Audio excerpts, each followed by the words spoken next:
start now with a fantastic opportunity that we have to talk with Congressman Dr. Neal Dunn.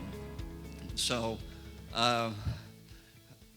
hopefully the technology is going to work and we're going to move so that we can bring Congressman Neal Dunn into the room. And there he is. So Congressman, thank you so much for joining us today.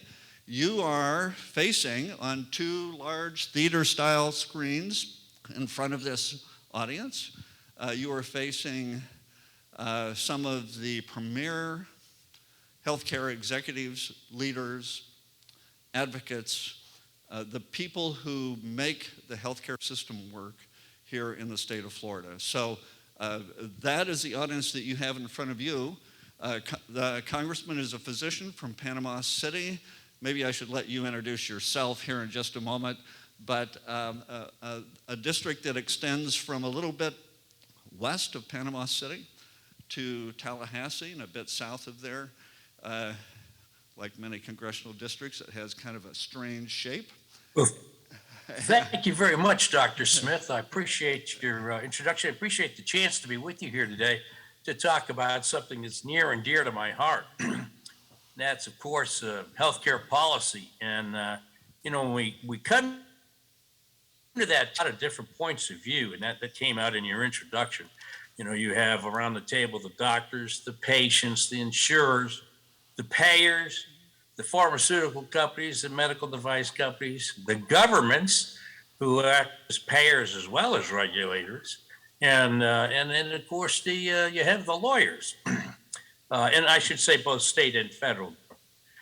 So let's take a look at this total playing field because it's pretty confusing. In fact, it makes the Democrats versus the Republicans in Congress look easy. Add to the fact that everybody thinks they know just exactly what's needed, just a little more money for them. And so that adds a lot of confusion to it. So now I'm a doctor, obviously, so it's easy to pigeonhole me, my attitude and say, and to some extent, I certainly do bring a bias about the doctor-patient relationship. But I want you, by the way, that the doctor-patient relationship, I think, is a concept that's enshrined in U.S. law, both in statute and common law. I want to assure this group that I've spent time in most of the seats around the table. For instance, on the insurance chair, I sat on the advisory board of Cross Blue Shield for a number of years. We had a very fruitful relationship, honest, mutually beneficial to Blue Cross Blue Shield, the doctors, and the patients. I also sat on the board of an association healthcare plan that was very effective at limiting rate increases over the years and provided first-class coverage for tens of thousands of families. On the payer side, I've run several companies of my own. I've offered ERISA health plans to over 900 families at one point. And just in my medical practice, we had 750 families that we were caring for. So I've been the payor of this as well. On the pharma and medical device side, I've done both clinical and bench research. That's expensive to do. It's potentially very rewarding in terms of great cures. It's also potential for vast profits, which is a sword that cuts both ways, I think. We have to be careful about that. I had a nuclear medicine company for a while. We produced and distributed PET isotopes, positron emitting tomography type isotopes. And then we have the government side of this thing. And our job is to bring clarity to everyone's roles, responsibilities, and the rewards that they can expect. How are we doing at that? Right? Not so good, I dare say. Yeah. So let's look at some of the principles that about government involvement in reform of healthcare. Let's start with a favorite topic everybody's got today, and that's telemedicine. This is a big topic. It's got great promise to leverage the assets that are in short supply and that are poorly distributed around the country. Everybody wants telehealth. Everybody wants telemedicine. So who's holding up the train? Well, remember those lawyers we mentioned that are back at the table? They have this idea. They want the liability, the medical liability, to follow the patient, to run, if you will, with the patient. But States govern medical liability laws, which they should. That's constitutional law. So the simple answer is under the federal interstate commerce laws that we simply pass a law that says that the liability, the medical liability, runs with the state, where the doctor's practicing, where he is licensed, not where the patient is. Working against the lawyers here in Congress has always been kind of an uphill battle. You know, there's like, last time I looked, 112 lawyers in Congress, there's about 14 doctors, so we're outnumbered. I think, though, if we establish a fundamental rule that the states control where the state of licensure of the medical practice, if we establish that rule, the states can move forward with the rules that then govern telemedicine. And we need some rules. We need some guardrails. I think it will be very, very popular once it's set up. On the doctor-patient relationship, I admit I'm a little bit old school about this. We were taught in medical school that medicine is a calling, it's a vocation, a sacred relationship between the sick and the healer, that we're supposed to do our level best for every man, woman, and child that comes under our care. And we feel that relationship is undermined by fail-first protocols, step therapies, pre-approval of every diagnostic therapeutic test or procedure, and prescriptions. Now, I would say that the payers, employers kind of get together and say, without those protocols, it's cost prohibitive. But the problem is the costs are opaque. They're opaque to everybody. They're opaque to the patients and the doctors. And frankly, even the insurers to some extent. I mean, it's like a deliberate attempt to obfuscate what the costs of things are. I believe we absolutely can have, and must have price transparency. I think we can let doctors and patients and employers make their own value judgments. There's no other product or service in the world that is so mysteriously priced as medicine. And I assure you, doctors really don't know the typical costs of the procedures, the x-rays, the drugs that they prescribe. And they can't know that because of the wide variations. I'm going to give you two illustrations on that. The first is CT scan. What's it cost all up to do a CT scan for a patient? That's all the overhead, the technician fees, maintenance, yada, yada, everything.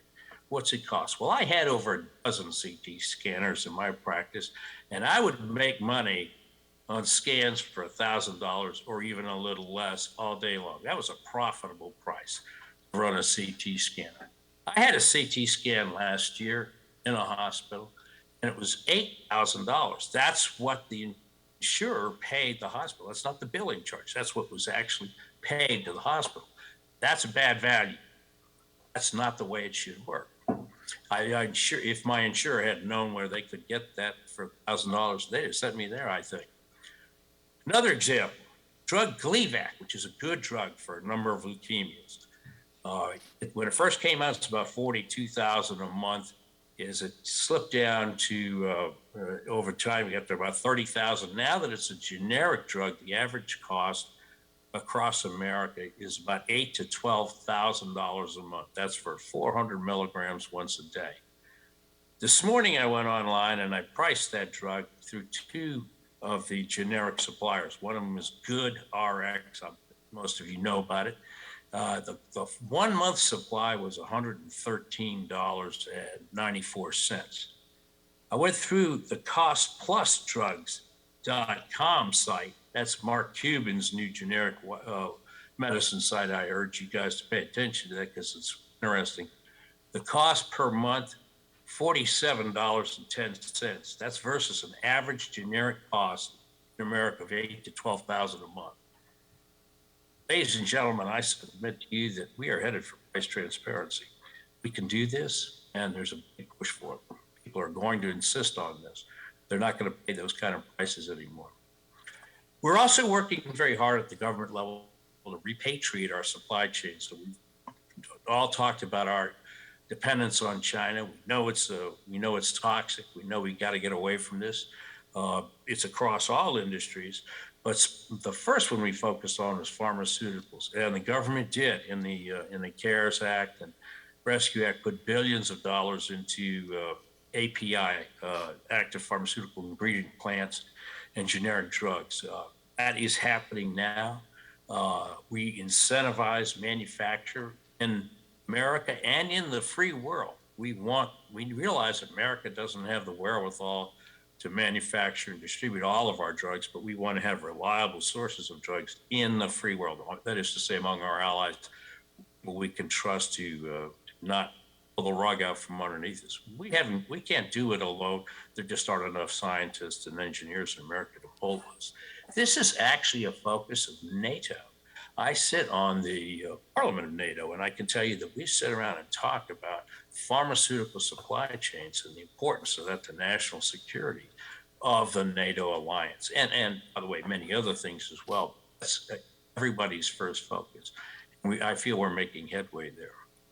Finally, I guess I want to say that I think something we need to do is to restore faith in public health. You know, one of the casualties of this pandemic, certainly we had a lot of casualties. The death toll is now estimated at 15 million people worldwide, and millions more will have long-term sequelae. But perhaps the most lasting threat is the loss of faith in our public health systems. And that occurred by poor messaging and an unwillingness to change the message when the information changed. I think people can trust you if you say, hey, we got new information, we have new advice. But we really didn't do that, so we ended up pushing some untrue messaging, and that really undermines a lot of people's faith in government. The lockdowns that we pursued, nobody I know has shown any evidence that they actually had any benefit on the disease, and they crushed economies around the world. The estimated damage to the free world's economies, please notice I'm just dealing with the free world here, is 100 trillion with a T, trillion dollars. You know, our children, our great-grandchildren will be suffering from this damage economically. So we simply cannot do this again, and we have to face it. We have to face that with each other. I think we need transparent and honest, bold leadership in medicine. And I think we have to be humble enough to admit when we've made an error and change course. So those are sort of the major things that I think right now are on our plate there. We obviously have a lot of smaller laws we're nibbling at the edges of. We have a very divided Congress right now. It's very thinly divided. And so you can only take little bites around the edges, but I'd like to think that we can reach some consensus and make some bold leadership changes. Dr. Smith has asked me to leave some time for comments and questions. And by the way, I'm happy to have your comments and your ideas. So you don't have to just ask questions. You can tell me what you think. And Dr. Smith, I'll turn that over to you. Well, that's fantastic. What a great start. So we'll just make sure that people in the audience know that in a moment we're going to be going to questions so that we can take Congressman Dunn up on his offer so that you can have a chance to ask a question. Dr. Smith, it may be just me, but you're breaking up a little bit. You're breaking up on your microphone. Okay, I'll speak a little closer. Is that better? I hope so. So I'm wondering if we could maybe talk a little bit about some of the mental health issues. The integration of mental health and physical health has become an issue for sure. This is an issue that you have spoken of. I noticed a tweet during Mental Health Awareness Week. You tweeted, I thought this was terrific. We want to remind you that you are enough, you are valid, you are strong, you are kind. What a terrific tweet during Mental Health Awareness Week. I wonder if you can speak a little bit more about that. I know after Hurricane Michael, that was a big issue in your area among school children and others, and veterans' health also is a place where that comes into play. You say a little bit about that? Yeah, so mental health is, there's a lot of static in there. Yeah, we're not hearing static here, so I'm sorry Okay. that it's on your end. Maybe, okay, let me just go ahead. So the mental health, I think the principal damage we did during the pandemic was to kids. Our kids desperately need to have more confidence, and they get it confidence from parents, from their teachers, from the people who lead them during their life, and they saw a lot of fear, a lot of uncertainty, and that really left the kids doing poorly, and that's reflected in the attempted suicides and suicide levels and drug use levels that are showing up in the emergency rooms. We really, no fooling, need to pay more attention to our kids. Now, the adult suicides went up as well, but only a fraction as much, like 5 or 6% versus 50% for kids. This is a dramatic rise. I won't even bother to talk about the drug problems with fentanyl. Fentanyl is the #1 cause of death for Americans age 18 to 45. That means if you're playing with drugs, and you never know if the drug or waste fentanyl and logs. This is a real risk to life. So mental health is a big deal, and we think we can leverage telehealth in the mental health field, but we really need to get off the mark here and start moving that out to the states where they can make a difference. There are issues around veterans' health. You have Tyndall Air Force Base there in your district. I know we have a place on Panama City Beach, and we see the aircraft flying close by while we're there. But veterans' health has been a focus of yours. Can you say a little bit about that? Yeah, so I was formerly the chair of Veterans Health Subcommittee, Yes. and obviously a veteran myself. Spent a long time in it, multi-generation veteran family, so very close to my heart. Veterans' health issues, they're much more closely akin to the PTSD and the traumatic brain injury type problems. War is rough, and we deserve to help each other with these issues. I think we can, honestly. I think we have some very, very good ways to address all of those problems. I think that we're beginning to codify that in the VA system. We made a lot of headway with that when I was on that program, and I know we will continue to do that. But there are really good structural ways to address PTSD and depression in veterans. One of the best things I'll have to say is, Vietnam was my era, and it was tough to come home and not be liked. We treat our veterans a lot better now than we used to. That makes me proud. Now, I have one more question, and then if you can raise your hand out there, and they'll bring a mic to you so the congressman can hear your question as you ask it.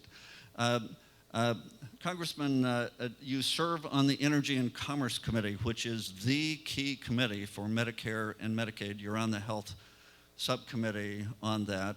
Can you tell us a little bit about the key issues that are before the Energy and Commerce Committee and the Health Subcommittee as they relate to Medicare and Medicaid? That's a great question today. In fact, when I jump off this conference, I'm going into a committee meeting to mark up a series of healthcare bills in ENC. And I think you find they're interesting. They are the ones we nibble around the side. So we're looking at things about reimbursement issues and the servicing issues on medical devices, and some things that actually we'd have to call it nibbling around the edges of medicine rather than the bold changes we'd like to see. But you make your headway where you can when you're in a committee. You have to do things that you can get 218 votes for. And counting to 218 turns out to be kind of a tricky thing to do here in Congress. But I think you'll be pleased with the bipartisan array of bills. We'll probably talk about 17 bills today, and I expect fully 15 of them to get out of committee. Yeah, very good. Who has a question here? It's a little hard for me to see in the lights. Who has the first question? I see it. Okay. Congressman, thank you for joining us. I'm actually one of your constituents from the Panhandle, so thank you for being here. Thank you. I wanted to ask about the end of the public health emergency. So we had a major deadline pass this week where we thought we might get 60 days notice that the public health emergency was ending, which has major implications for Medicaid continuous coverage. So do you have any thoughts, or are you hearing anything about how long we think the public health emergency might continue past July? So we tried to take that. Go ahead. No, go ahead, Congressman. So we tried to take that up today, as a matter of fact, and we couldn't get consensus on it.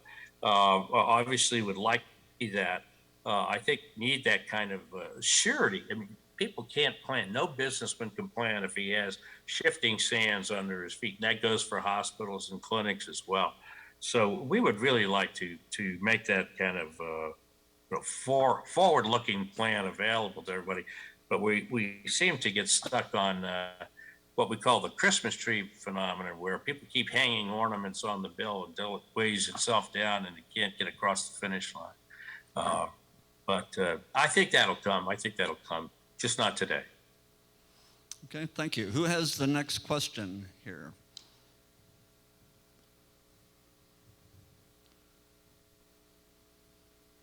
Is there another question? While someone's gaining the courage to raise their hand, I must say, Congressman, I come from a Quaker tradition. I'm perfectly comfortable with silence in the room. So so is there a question here? I have one. I'm wondering if you could look into the future, Congressman Dunn. We have an election coming up. What are the issues that are going to be most important in the next Congress? So I think the pain that people feel most right now is economic. That's the personal pain they feel. But everybody has always been looking for good health care coverage. That's a perennial subject. We thought we were going to take care of that when I came up here 6 years ago. And we came pretty close, we thought. But we obviously didn't make the consensus. So it's a harder thing than you think to find consensus on healthcare. Shouldn't be because we all want good things for the patients. I think what we do is we disagree about, who's going to actually do those things. If we get price transparency, and that's where we're working towards, everybody can make better value judgments. And I really think that that's a key element moving forward, because we can have affordable, good health care, and we can do it with a market-based system. But we have to be able to see the prices. And then we also have to be able to measure the value in transparent ways. But we can do that. Well, I think the harder thing is the prices. And nobody, how many doctors out there actually know what a CT scan costs? Almost none. And yet we all want to do CT scans because we need. So price transparency is a huge step forward. When we talk about prices, a lot of people think first of the cost of prescription drugs. What can be done maybe from the federal level, maybe from the state level, to address the cost of prescription drugs? I'm really excited. The easiest way to do this is with generic drugs, let's be honest, because we've moved about 80% of prescriptions to generic drugs now, and that was a huge savings across the country. CMS saved untold amount of money on that. Now, if we can take the generic drugs and make those prices transparent, then I think we do very well. I mentioned earlier the costplusdrugs.com, which is a new effort. It's been put out by this guy, Mark Cuban, who owns the basketball team. He's so controversial, right? But he committed to acquiring or manufacturing drugs and charging 15% over what it cost.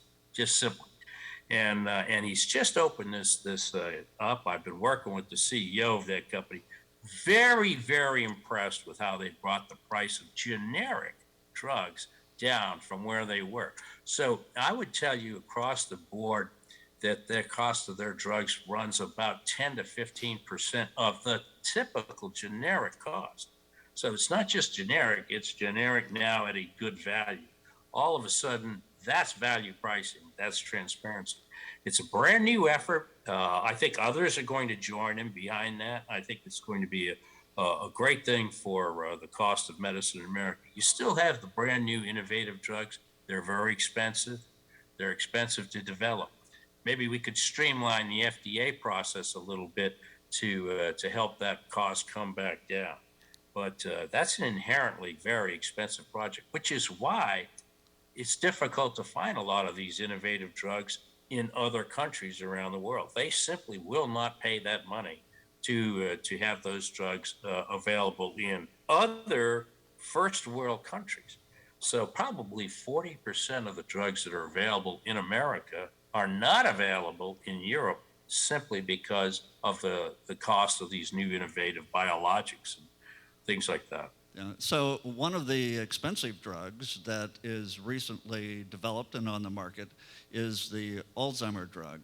Do you have any thoughts about that and its availability and the FDA approval process for that drug? So the Alzheimer's drug market is an interesting market. It's a busy market. There are probably 30 or 40 drugs that are under investigations, probably 4 or 5 that are close to approval. One that has gotten across the finish line with FDA approval, but the approval was frankly, it was handled in a way that was very not unnormal, right? So I mean, what they had was a committee of scientists who looked at the drug, and it was I think 12 members of the committee. 11 voted against approving the drug, 1 abstained, and the FDA director approved the drug. So you have this drug that has a, kind of a tainted history as it goes through the approval process. And in response, when CMS, this is the people who actually buy the drug now, right? Typically, we always think that if a drug is approved by FDA, CMS is going to pay for it. That's the kind of rule of thumb. It's not a rule of law, it's a rule of thumb. So then CMS says, well, okay, we're going to pay for this drug only if you join an experiment and have 100% reporting on your use of the drug and adverse reactions, et cetera. So they actually created another experimental model. Now, that's not what CMS is designed to do. CMS is designed to pay for drugs and distribute drugs. FDA is the one that's supposed to approve drugs. And so we confused the issue enormously by the process that the FDA used on this drug. I would hope that in the future what we do is we see the FDA give conditional approval rather than the CMS say conditional coverage of a drug. And so Aduhelm suffered from what was, I would argue, a poorly thought out process in government, in the FDA, honestly. And that taints the process. They should be able to say, okay, it's approved or it's not approved, or it's conditionally approved. And under these conditions, because they raised a lot of hopes for people who, if you have a family member with Alzheimer's, you know how sad and difficult this is. But that's not the only condition it treated. It also treated Down syndrome. It treated traumatic brain injury. I mean, there's a lot of things out there that we sort of snatched the rug out from underneath those people. That does not lend confidence in the government's public health efforts. So one of the proposals which seems to be gaining some momentum is for Medicare to be able to negotiate drug prices. That's something that's not ever happened before. What would you comment on that proposal? Well, so the easiest area, Medicare actually sets the price on these new medicines. So that's something that's negotiated between CMS and the company that's innovating the drug on the front end. And that's a process that is fairly complex and nuanced in and of itself. But the idea is they look at what is it saving and what cost has the company come up with. The real promise for negotiating drugs with CMS is when they go to the market and they negotiate for generic drugs. If 80% of the drugs that CMS are paying for are generic drugs, all they have to do is find a good, reliable source of generic drugs with good substrates, right? Making good, high quality medicine, and then make a deal with them. And I would argue that those prices are coming down, tumbling down rapidly right now. So that's where you want CMS to really start saving money. And they can. They can save a lot of money. So did we have a question here? We have a comment here, but we need to have a microphone right over here. And here's the microphone. Yes, go ahead. Thank you, Dr. Smith. Congressman, an honor to have you here today. And thank you for inviting us to make comments and not just questions. My name is Jennifer Sweet. I'm the CEO of Aetna Better Health of Florida. We are a Medicaid managed care plan. My comment is to thank you, first of all, for starting your discussion today about the crisis in mental health. And I want to point out that our data completely supports the headlines in a most alarming way. We have, for example, 50% of our critical behavioral diagnoses falling to children between the age of 5 and 13. And of those, 27% align to suicide ideation. This is a crisis. We have a hard time reaching these members and helping them. We have a dearth of providers available to help them. We have not enough funding, for example, to support programs where we could deliver services in schools. And so my comment to you would be to please take that knowledge forward as you go to committee meetings and talk about Medicaid and the potential opportunities to really think about the headlines as children in distress, and there are very real things we can do. We're all standing by to help you with ideas and programs and anything we can to support getting help to these children. Thank you. Well, thank you very much, Jennifer. And you actually said something there that I think is key. Where do you engage kids the most? And the answer is schools. I mean, that's where we get almost all of them, 5 days a week. We got to get them in the school, and then we've got to also engage them there at the school. That's just the logical place where we can engage these kids because they do have suicidal ideation. It's at an all-time high. And we just have to go to where the kids are, I think, to reach out to them. And I don't know the right program yet, but I'm pretty darn sure that's where we're going to find those kids. Yeah, thank you, Jennifer. Thank you, Congressman. That is such an important issue, and we'll be talking about that later today. Another question. Do we have another hand?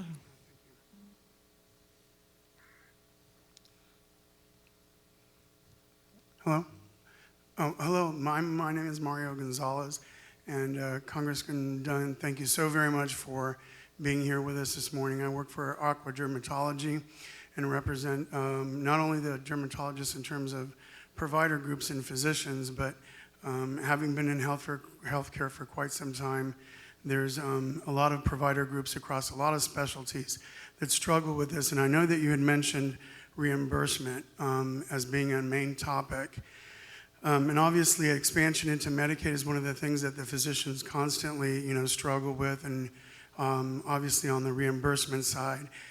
Certainly the state acknowledged that several years ago as they brought Medicaid for pediatric patients up to parity, up to 100% of Medicare. And I'm wondering from a federal level, is there any initiatives that are occurring that would bring Medicare parity for Medicaid recipients from a reimbursement standpoint? So that's a mixture of state and federal law there. Let me say that the federal law, we've been living for decades now under this sustainable growth formula that's is out of date. We've pretended that medicine can be budget neutral and not increase any pay. At the same time, we've looked at inflation for everything else across the economy. So I know that the doctors, you know this too. You said you've been into this for years. There used to be doctors went out and they worked for themselves or for their patients, if you will. The patients paid them, the insurance companies paid them directly. Now, 76% of American doctors are working for somebody else, an employer, a hospital system, a clinic. Somebody else is paying them, not the patients.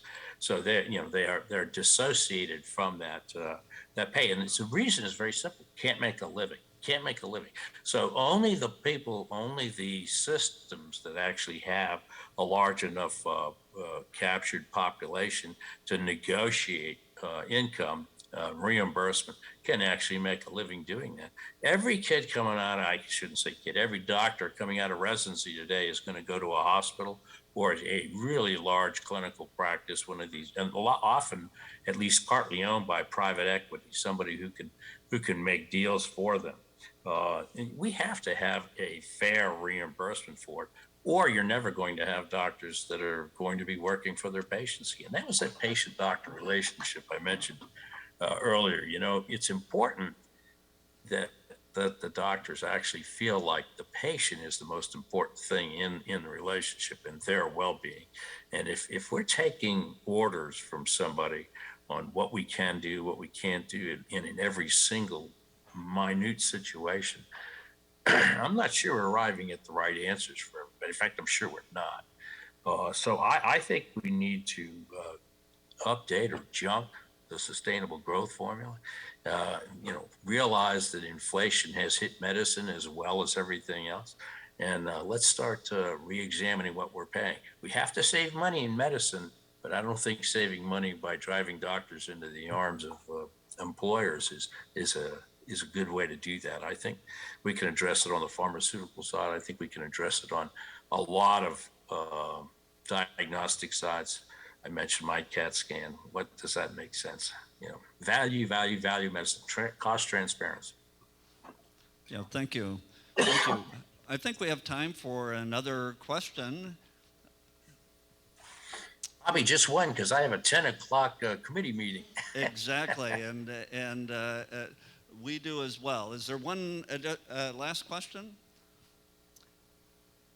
Let me finish with this, Congressman. What else would you say to us about the key issues in healthcare now? Cost seems to rise to the top. Quality, access, value. Where would you put all of those, and where should we be going into the future? Let's finish with that. So that is a balance, right? The value, the cost, and you don't. It'd be easy to spend all the money in the world on every single patient, but you can't do that, right? You can give a good value based equation, but the best way to do that has always been let the patients make their own value judgments, and they can't do that if they can't see the price. Now, the other thing they need to see is an honest assessment of how good their care is. And, we do that with advertising and reputation, and most of it by word of mouth. We count on so I was a specialist, right? What do I count on? I count on the opinions of the primary care doctors as to, am I a good specialist? And, if I don't impress my colleagues with my quality of care, then they're not going to send their patients to me. And that's always been the system we relied on. I think it was a pretty good system. Now, if we have patients who are captive in systems, they can only go that's inside of a system.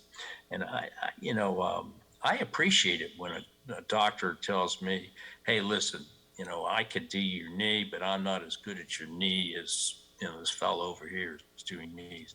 Why don't you go see him? I think that's a great doctor. He's honest. I like that.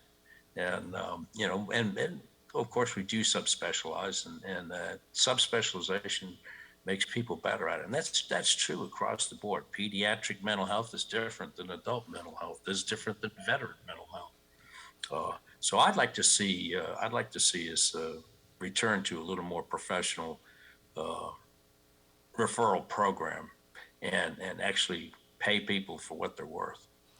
That is a terrific place for us to finish up today. Congressman, we can't tell you how much we thank you for being with us today. You're so generous with your time, and we really appreciate you taking the time to share with us today. So thank you. Let's give a round of applause to Congressman Dr. Neal Dunn. Thank you, sir. I appreciate you. God bless you.